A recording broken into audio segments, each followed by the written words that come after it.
네, 오늘 제목은 새 피조물의 축복이라는 제목으로 말씀을 나누겠습니다. 육신적으로는 우리가 아담에게서 태어난 아담에게서부터 받은 생명을 갖고 있어요. 여러분도 아시겠지만 이 아담에게서 받은 이 생명, 육신적인 생명은 옛 생명입니다. 창세기 3장에서 타락하고 죄악 중에 있는 죄인의 생명인 것이죠. 태어나면서부터 죄를 가지고 하나님에게서 우리의 마음이 멀어진 상태로 가진 생명이 바로 우리가 가지고 있는 옛 생명입니다. 이 생명은 결국은 심판받을 수밖에 없죠. 하나님을 떠나 있기 때문에, 하나님을 떠난 그 순간 마귀를 섬기는 우상 숭배자가 되기 때문에 하나님으로부터 이 옛 생명을 갖고 있는 우리는 반드시 심판을 받게 되어 있습니다. 그런데 하나님이 성경에서 심판받지 않을 새로운 길을 우리에게 선물로 약속하셨습니다. 구약에서 하신 그 약속이 우리에게 그 구약에서 이 새 생명을 주실 수 있는 그분이 약속되었습니다.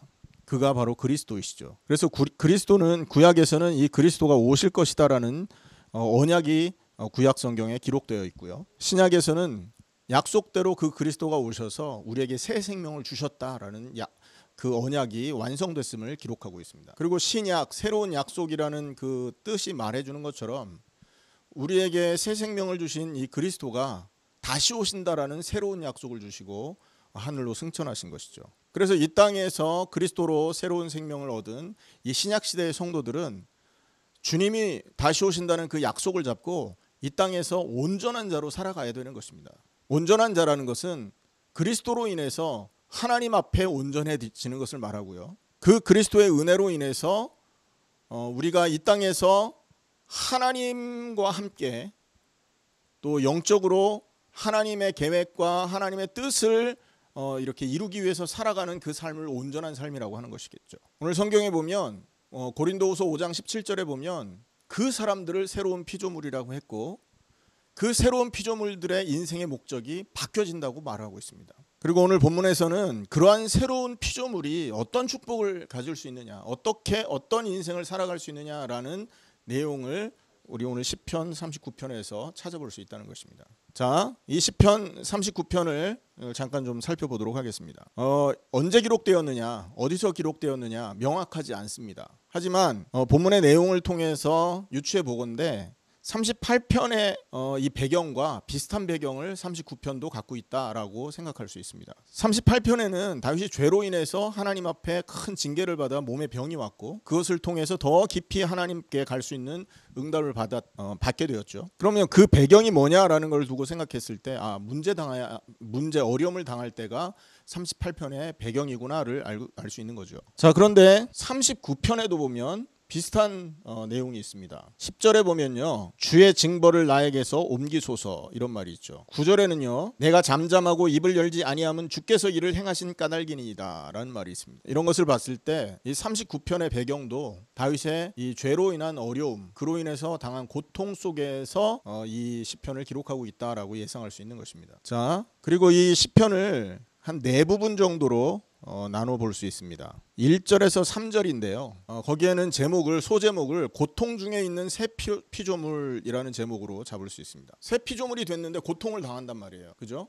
다윗이 의인인데 지금 고통을 당하고 있는 것처럼 우리가 살펴볼 수 있는 내용은 그러면 이걸 통해서 조금 더 한 걸음 들어가서 생각해 볼 수 있는 것은 뭐냐, 그럼 내가 새 피조물인 증거가 무엇인가라는 것을 요 1절 3절에서 확인해 볼 수 있다는 것이죠. 내가 새 피조물인 증거를 찾을 수 있다는 거예요. 자, 두 번째 파트는요, 3절 하반절부터 해서 3절 하반절이 뭐냐 하면 나의 혀로 말하기를 이라는 요 부분부터입니다. 이 부분부터 시작해서 7절까지를 나눠볼 수 있습니다. 제목은 새 피조물의 소망이라고, 그 새 피조물이 이런 어려움 속에서 가져야 될 소망이 무엇이냐라는 것이죠. 세 번째 부분은요, 8절입니다. 8절 한 절. 이건 새 피조물의 근본, 모든 이 다윗이 당하고 있는 이런 문제, 우리 인생이 당하고 있는 그 문제의 근본이 뭐냐, 그것을 해결받아야 된다라는. 그리고 네 번째는 9절부터 시작해서 마지막 13절까지인데요. 새 피조물의 인생, 어떻게 피조물의 인생을 살아갈 것이냐라는 것입니다. 이렇게 한 4부분 정도로 나눠볼 수 있고요. 또 각 챕터와 그 내용을 통해서 오늘 하나님께서 주시는 메시지를 우리 확인하기를 원합니다. 자, 1절과 2절 한번 보겠습니다. 자, 1절에 보면 내가 말하기를 나의 행위를 조심하여 내 혀로 범죄하지 아니하리니 악인이 내 앞에 있을 때에 내가 내 입에 재갈을 먹이리라 하였도다. 그리고 2절 상반절까지는요. 내가 잠잠하여 선한 말도 하지 아니하니라는 말을 하고 있죠. 여러분 잠언 10장 한번 보시기 바랍니다. 잠언 10장 19절. 거기에는 이런 말씀이 있어요. 잠언 10장 19절. 말이 많으면 허물을 면하기 어려우나 그 입술을 제어하는 자는 지혜가 있느니라. 자, 그렇게 말하고 있죠. 10장 19절과 오늘 읽었던 이 시편 49편 1절이 같은 컨셉이라는 것입니다. 그런 걸 봤을 때 이 다윗의 아들인 솔로몬이 이 잠언의 이 내용을 오늘 시편 39편을 이렇게 예시로 해서 또 그것을 근거로 해서 이렇게 적은 것이다라고 예상해 볼 수도 있는 것이죠. 자, 그러면 이 1절에서 내용은 뭐냐면 다윗이 거짓 참소자들, 거짓 고소자들, accusation이라고 하죠. 그들 혹은 또 그 다윗을 향해서 거짓 주장하는 사람들이 있단 말이에요. 이런 사람들에 대해서 침묵으로 맞대응하는 방법을 다윗은 선택한 것입니다. 우리가 알다시피 다윗이 많은 어려움 당할 때마다 다윗 주변에는 다윗을 손가락질했던 많은 사람들이 있었거든요. 그런데 그것을 침묵으로 대응하겠다라는 것이죠. 여기 보면 1절에 보면 내가 말하기를 이런 말을 하고 있죠. 이건 결단을 말하는 것입니다. 언제부터 정확하게 결단을 했는지는 알 수 없지만요. 다윗의 마음속에 불안함이 엄습한 거예요. 그리고 다윗이 큰 어려움을 당할 그 시점에서 이런 결단을 했음을 우리는 예상해 볼 수 있는 것이죠. 다윗이 이렇게 결단할 수밖에 없었던 이유는 그 뒷구절들을 참고해 보면요. 다윗이 하나님이 자기에게 주신 이 많은 어려움 때문에 굉장히 마음에 이런 당황스러움이 있었다라는 것을 알 수 있어요. 하나님이 의인인데 고통을 주니까 이해가 안 되는 거지. 하지만 그때 다윗은요, 입으로 범죄하지 않았고 그것을 사람의 방법으로 대항하지 않았다는 것입니다. 내가 원치 않는 일을 하나님이 행하셨기 때문에 뭔가 당황스러웠고 힘이 빠졌는데 그때에 다윗은 지혜롭고 신중한 결단을 한 겁니다. 내가 말하기를 이렇게. 그래서 다윗이 어떤 일을 했느냐? 내 혀로 범죄하지 않겠다. 1절 뒷부분이죠. 나의 행위를 조심해서 내가 혀로 범죄하지 않을 것이다. 그리고 악인이 내 앞에 있을 때 내가 내 입에 재갈을 먹이리라. 이것이 하나님의 사람의 여러분 그 원수를 대하는 태도라는 것입니다. 얼마나 많은 사람들이 다윗이 넘어지기를 기다렸겠어요. 또 다윗 주변에는요, 믿는 사람만 있었던 건 아니잖아요. 하나님을 모르는 사람 중에는 다윗이 넘어진 것을 보고 하나님이 없다 혹은 살아계신 하나님이 어떻게 저렇게 할 수 있냐 원망할 수 있는 가능성을 품은 사람이 많이 있었을 거라고요. 그런데 다윗은 그런 사람들에게 상처를 주거나 그런 사람들이 실족해서 넘어지지 않게 하려고 가장 좋은 방법을 선택했는데 그것이 바로 입에 재갈을 물리는 것이죠. 여러분, 고난 중에서 하나님의 백성들이 쏟아놓는 불만, 불평, 이거는요 신자의 체면을 손상시키게 됩니다. 신자가 부끄럽게 다른 사람들이 신자를 볼 때 우습게 볼 수 있게 만든다는 것이죠. 그리고 불신자가 하나님이 살아계신다라는 걸 의심하게 만든다는 거예요. 이게 신자가 하는 불평 때문에 일어나는 일들이라는 거예요. 그래서 다윗은 악인들 앞에서 말을 하지 않은 것입니다. 어느 정도로 말을 하지 않았냐?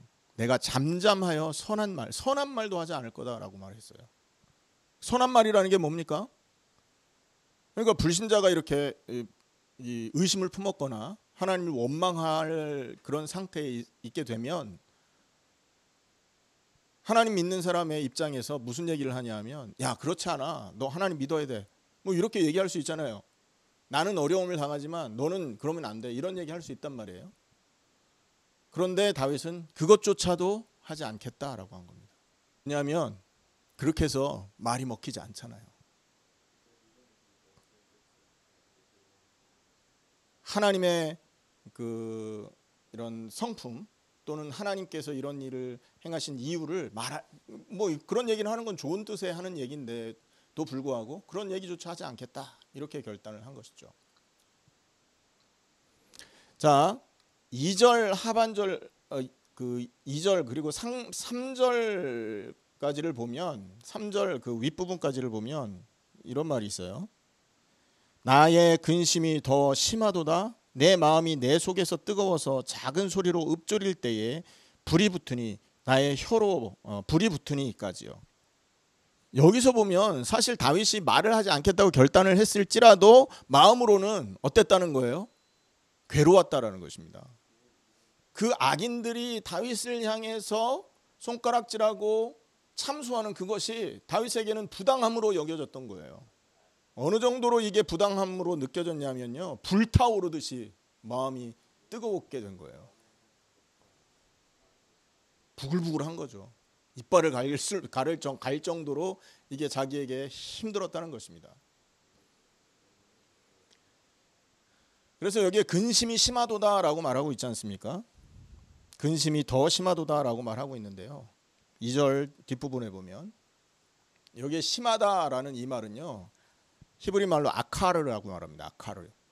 근데 그 뜻은 자극하다, 혹은 선동하다, 혹은 혼란스럽게 만들다, 화를 끼치다, 괴롭히다 이런 뜻이 들어가 있어요.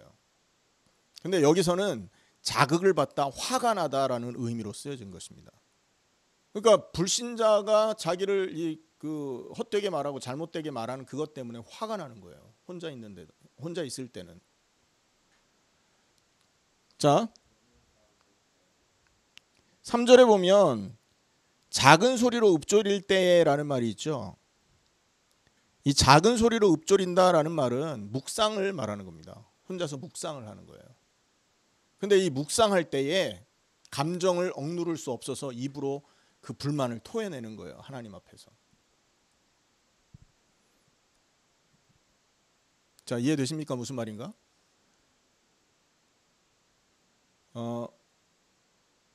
그러니까 지금 다윗이 굉장한 어려움을 당했고 다른 사람들에게서 스스로 결단을 한 거예요. 난 말하지 않겠다고. 하지만 속으로는 힘들었던 거죠.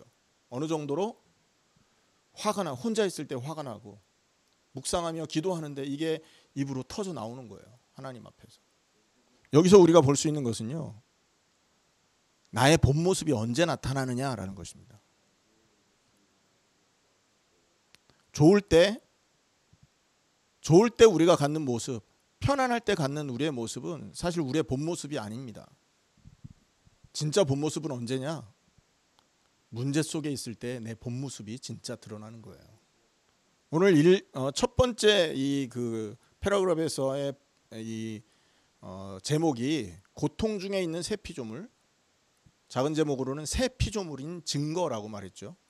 내가 정말로 하나님의 사람이고 내가 정말로 십자가와 부활로 거듭난 사람인지는 언제 알 수 있느냐? 문제를 당할 때 보면 안다라는 거예요.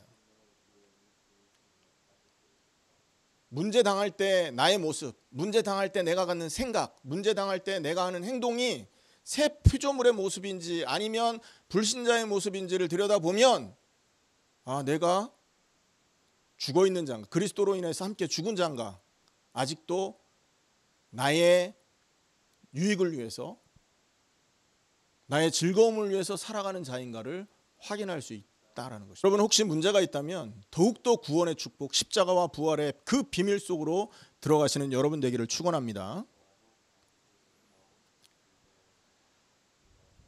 두 번째입니다. 3절에서 7절까지인데요. 제목은 새 피조물의 소망이라고 말을 하고 있죠. 자, 1절에서 3절 상반절까지는요, 계속 자기가 힘들었어요. 이 사람이 막 혼자 있을 때 분이 차오를 만큼 괴로웠다고요. 근데 다윗은 하나님을 모르는 사람들이 취하는 행동 방식을 취하지 않고 정말로 하나님이 원하는 방식을 취했다라는 것에 특징이 있습니다.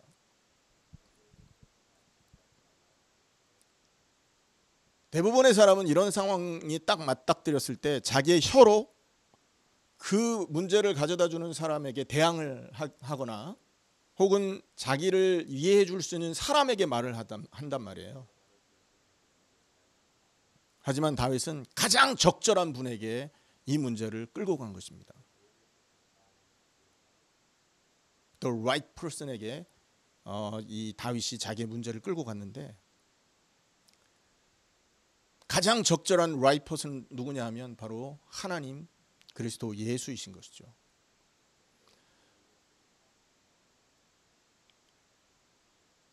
다윗은요,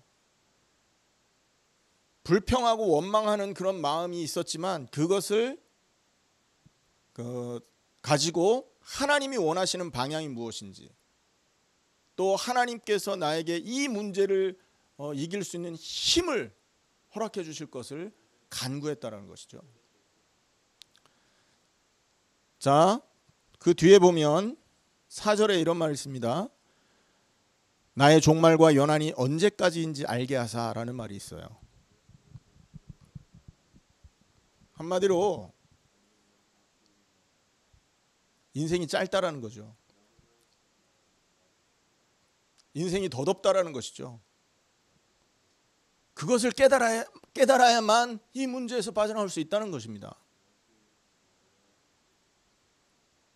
천국의 소망을 문제당하는 그 상황에서 붙들 수 있다면, 바라볼 수 있다면 그 어떤 것도 문제될 수 없다는 것이죠.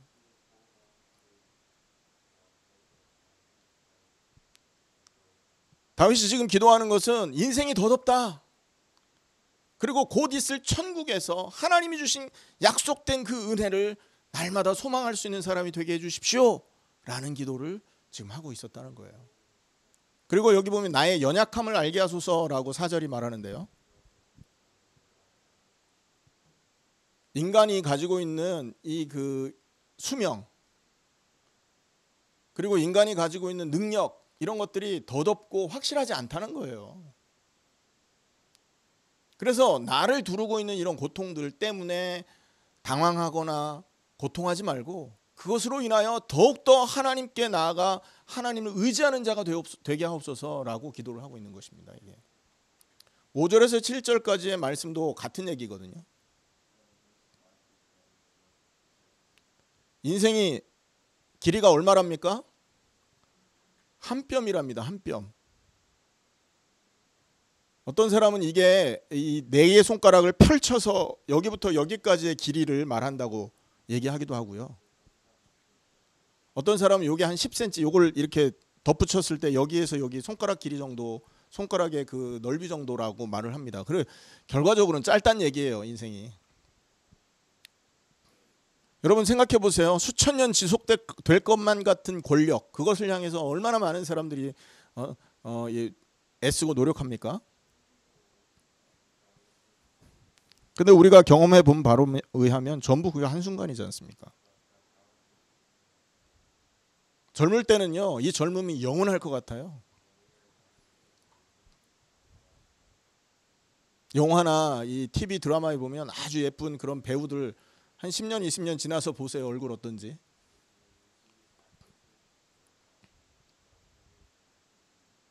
그런 영원할 것 같은 젊음도 한순간이지 않습니까? 끝나지 않을 것 같은 부귀도 한순간이잖아요. 옛날에 우리 대기업 대우 무너지는 거 보세요.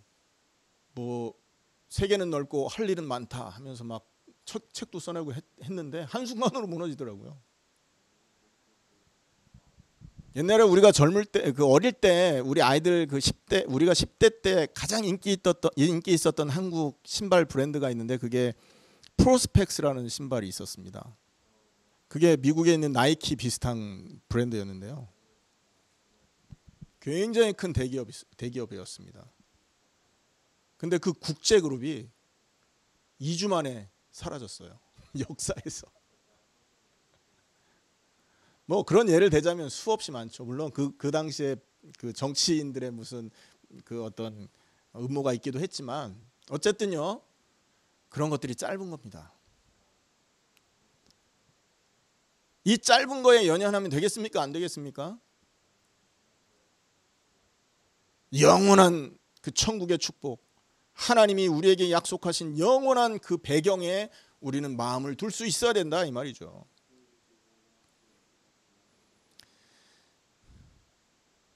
자, 거기에 보면 또 우리의 인생이, 모든 사람이 어떻다고 해요? 인생이 그림자 같다고 하죠. 자, 그림자라는 말은요, 6절입니다. 진실로 각 사람은 그림자같이 다니고, 이런 말이 있어요. 이 그림자라는 말은 킹 제임스 버전에는요, a vain show라고 나와 있습니다. a vain show, 헛된, 그러니까 환영을 말하는 거죠. 헛된 과시. 또 이게 이제 히브리적인 언어로는요, 헛된 과시를 말하기도 하고 착각하는 것을 말하기도 해요. 또는 이 그림자라는 이 단어, 히브리어의 단어에서 이 말의 뜻은요, 우상을 말할 때 사용하기도 합니다. 그러니까 한마디로 말하면 여기서는 곧 사라져 없어져 버리는 허무한 실존을 말하는 것이죠. 각 사람이 이렇게 다닌대요. 한번 생각해 보십시오. 그림자를 위해서 일한단 말이죠. 손에 남는 게 있을까요? 없을까요? 존재하지 않는 실체 때문에 시간을 보내는데 어떻게 내 손에 열매가 있겠냔 말이에요. 전도서 1장 14절입니다. 전도서 1장 14절에 보면 내가 해 아래에서 행하는 모든 일을 보았노라. 모두 다 헛되어 바람을 잡는 것이다. 이렇게 말합니다. 바람이 실제하지 않잖아요.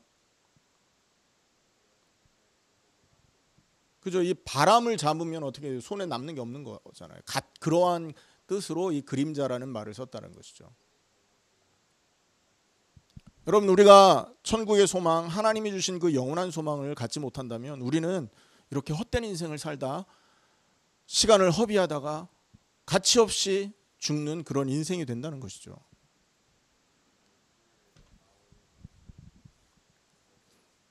그리고 6절에 보면 헛된 일로 소란하며 라는 말이 있죠. 소란하다 라는 말은요, 개역 성경에는 분주하다 이렇게 표현이 되어 있습니다. 한마디로 바쁘다라는 거죠. 이걸 뜻은요, 호흡, 우리가 이렇게 호흡을 바쁘게 하잖아요. 바쁜 호흡처럼 이게 사람들이 분주하다라는 것입니다. 야단법석 떠는 거죠.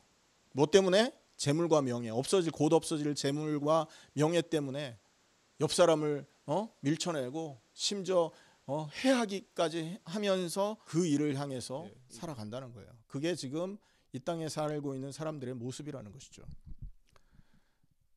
그러면 우리 새로운 피조물 된 저와 여러분이 정말로 그리스도로 인해 새로운 피조물이 됐다면 그 피조물로서 가져야 될 진짜 소망은 뭐냐라는 거예요. 인생은 짧고 하나님이 주신 것은 영원하다라는 이 언약을 소망으로 붙들고 살아야 된다는 것입니다. 맞습니까? 한 뼘 길이와 같은 인생에 모든 걸 투자하는 것이 아니고 어리석은 자라는 거예요. 그림자같이 실체가 없는 부와 명예에 시간을 뺏기며 허망하게 살지 말고 하나님이 주신 영원한 소망, 영원히 없어지지 않을 최고의 가치 있는 것에 우리 인생을 투자할 수 있어야 된다. 응답 누리시기를 바랍니다. 자, 세 번째입니다. 8절입니다. 8절. 여기서는요, 새 피조물의 근본, 다시 말해서 모든 문제의 근본 원인을 해결받은 자가 바로 새 피조물이 가진 근본의 모습이다라는 얘기예요. 8절을 보세요. 나의 모든 죄에서 건지시며 우매한 자에게서 욕을 당하지 아니하게 하소서라는 말을 합니다. 나를 모든 죄에서 건져달라 말하는 이유가 뭐예요? 다윗이 그 근본 원인을 알고 있었다는 것입니다. 인생이 왜 어려움을 당하는지, 내가 하나님으로부터 왜 이런 고통을 부여받았는지 원인을 알고 있었다라는 거예요. 여기서 다윗의 이 인생의 다윗이 가지고 있는 그런 믿음을 보면 다윗은요, 절대 자기를 고소하는 그 사람들을 하나님 상대해 주세요라고 말하지 않았다는 거예요.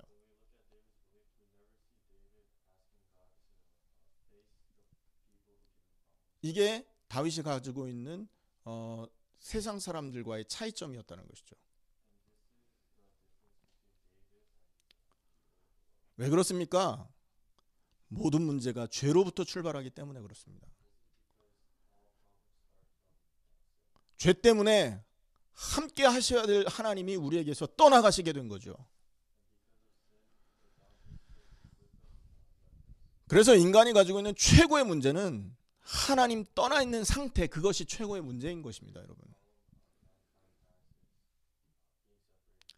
하나님 떠나 있는 그 문제가 해결되지 않으면 그것이 근본 문제이기 때문에 그 어떤 것을 더한다 한들 행복할 수가 없는 게 인간인 거예요.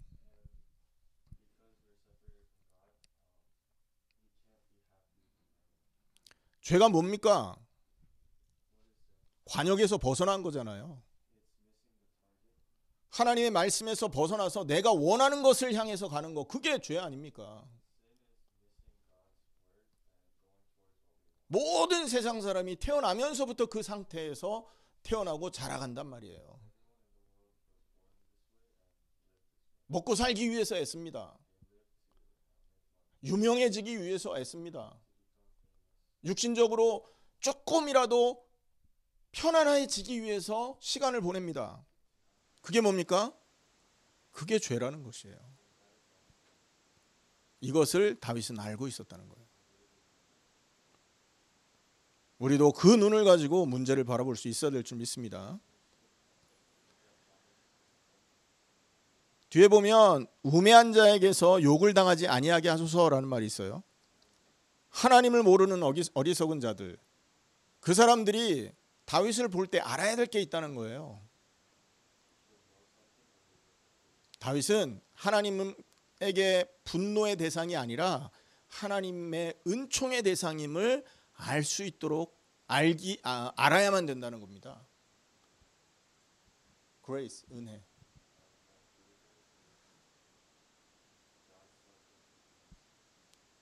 그러니까 내가 지금 문제를 당하고 있긴 하지만 이 불신자 하나님 모르는 자가 야, 너 저주받았구나, 이것을 말하게 하면 안 된다는 거죠. 다윗이 기도한 거예요.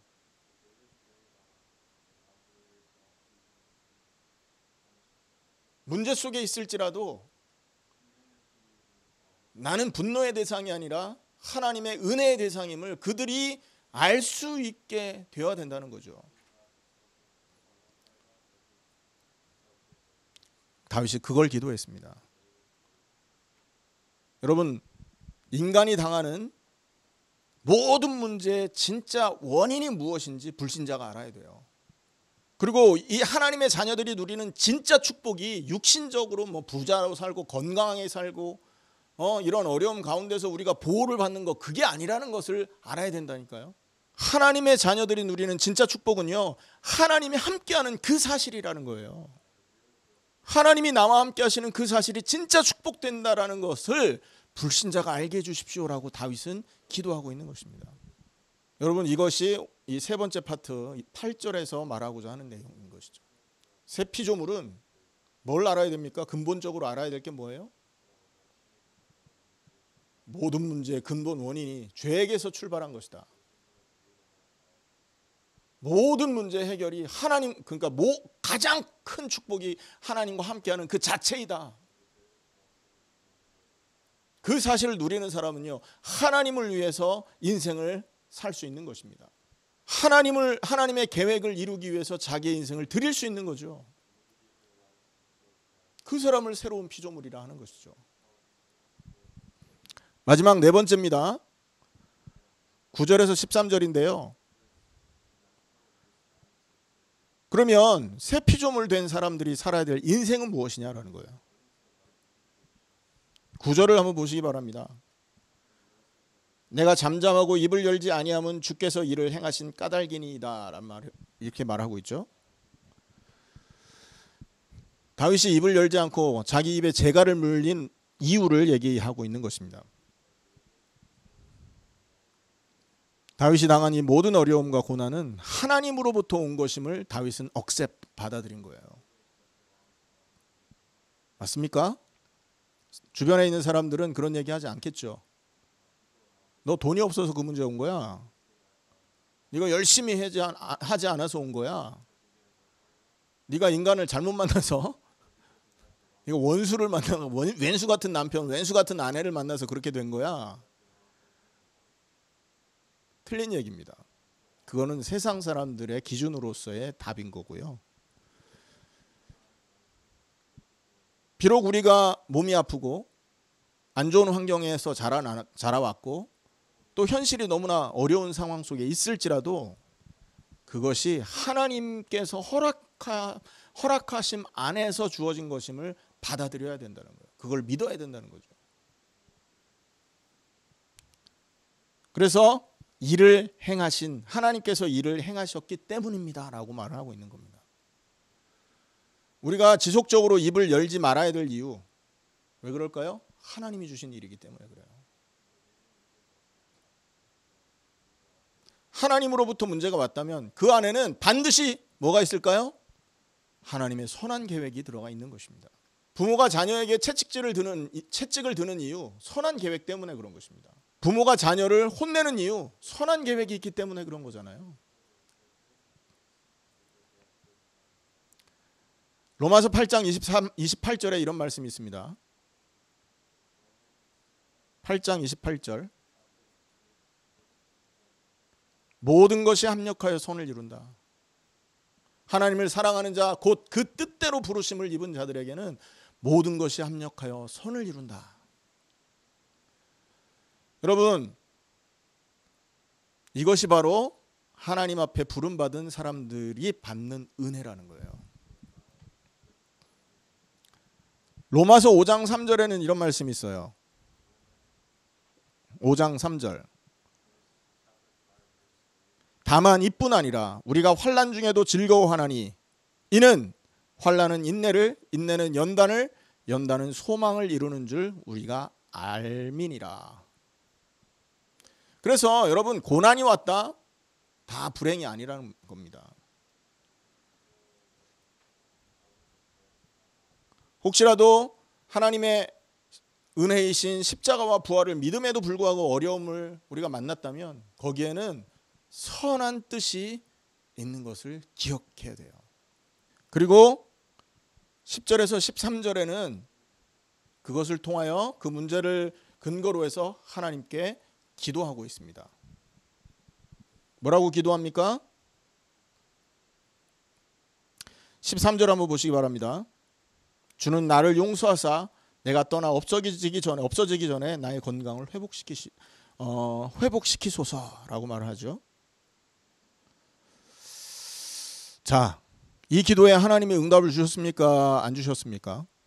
그 밑에 한번 읽어보시기 바랍니다. 40편 1절 2절 한번 같이 읽겠습니다. 그 기도에 하나님이 어떤 반응을 주셨는지. 시작.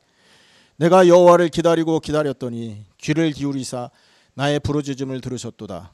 나를 기가 막힐 웅덩이와 수렁에서 끌어올리시고 내 발을 반석 위에 두사 내 걸음을 견고하게 하셨도다. 할렐루야. 이것이 하나님이신 것입니다. 하나님의 백성들의 기도에 응답하시는 하나님. 물론 다윗에게 하나님이 응답을 주신 이유가 다윗 편하라고 주신 것은 아닐 거예요. 다윗의 생명을 연장시키는 것이 하나님의 뜻에 합당하고 하나님 계획 이루는데 유익하기 때문에 응답을 주신 거예요. 그래서 우리가 이런 기도할 때 기억해야 됩니다. 하나님의 뜻에 합당하게 하옵소서라는 기도인 거예요. 이게 다윗의 이 기도의 방향이 육신적인 사람들의 방향이 아니었다라는 걸 기억해야 됩니다. 결론입니다.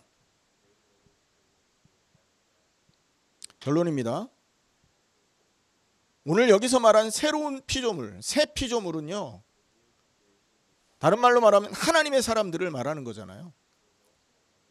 또 다른 말로 말하면 십자가에 그리스도와 함께 죽고 부활하신 그리스도와 함께 살고 있는 그 사람들을 새로운 피조물이라고 하는 거잖아요. 자, 이 새로운 피조물의 사람들은 인생에서 그 어떤 것도 문제가 되지 않는 것을 오늘 깨달아야 됩니다. 하나님의 사람은 아무 문제 없는 겁니다. 요한복음 19장 30절 다 이루었다. 30절 It is finished. 다 끝났다 라고 말하고 있죠. 그렇기 때문에 아무 문제 없는 겁니다, 여러분. 왜냐? 승리하신 그리스도가 함께하기 때문에. 아멘. 창조주 되신 그리스도가 우리와 같이 계시기 때문에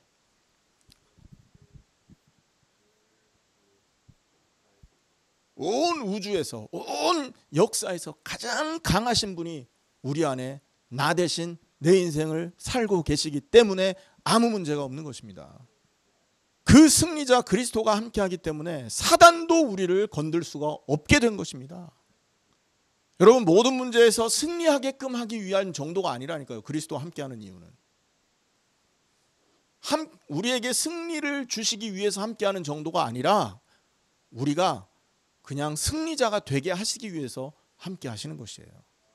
마태복음 16장 18절, 그리스도가 함께하시면 음부의 권세도 우리를 이길 수가 없는 것입니다. 요한일서 5장 18절, 그리스도가 함께하시면 악한 자가 우리를 만지지도 못하게 되는 것이라고요. 오늘 시편 39편 말씀을 통해서 십자가와 부활의 은혜가 여러분에게 충만하게 덧입혀지기를 축원합니다. 그 십자가와 부활의 은혜로 새로운 피조물 된 축복이, 그리스도가 함께하는 그 축복이 여러분 속에서 늘 넘쳐날 수 있기를 예수 이름으로 축원합니다. 오늘 네 가지 이 본문을 통해서 하나님 주신 메시지 기억하시기 바랍니다. 고통 중에서 다윗은 말을 하지 않았다는 거, 하나님에게 더 가까이 나아갔을 뿐만 아니라 하나님이 약속한 천국을 소망했다는 거, 세 번째로 우리가 가지고 있는 그 모든 문제가 바로 죄로부터 시작됐고 하나님과 함께하는 그 자체가 최고의 복이 된다라는 거, 네 번째로 우리의 인생이 문제를 당했다면 그 안에서 엄청나게 큰 하나님의 응답이 숨어 있다는 거. 그래서 하나님의 백성들은 아무것도 문제될 수 없는 사람이라는 거. 여러분, 이것이 새 피조물 된 사람이라는 증거입니다. 혹시 여러분이 이런 마음이나 이런 것에서 이런 오늘 본문의 내용과 먼 인생을 살고 있었다면 십자가 붙들고 다시 돌아오시길 바랍니다. 기도하겠습니다.